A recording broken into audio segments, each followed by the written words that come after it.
तर राज ठाकरे यांच्या महायुतीमधल्या प्रवेशाबाबत आठवले यांनी भाष्य केले। राज ठाकरे यांनी महायुतीमध्ये येऊ नये असं आवाहन केंद्रीय राज्यमंत्री रामदास आठवले यांनी केले। मनसे महायुतीमध्ये आल्यास आम्हाला काहीच मिळणार नाही असं आठवले म्हणाले। तसंच निवडणुकीमध्ये महायुतीने मला डावललं पण मी महायुतीला डावलणार नाही असंही आठवलेंनी म्हटलं। स्थानिक स्वराज्य संस्थांच्या निवडणुकीमध्ये आरपीआयला जागा मिळायला हव्यात अशी मागणी आठवलेंनी केली। ठाकरे आमचे चांगले मित्रच आहेत, ते महाराष्ट्रातले अत्यंत नामवंत असे नेते आहेत।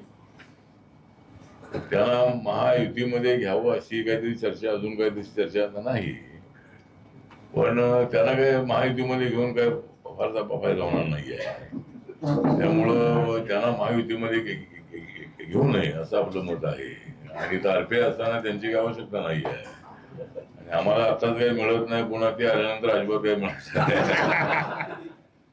त्यामुळं म्हणजे त्या येणा विषय नाही, पण त्यांचा काय फारसा फायदा आपल्याला होणार नाहीये। लोकसभेमध्ये काय आम्हाला फारसा फायदा झाला नाही।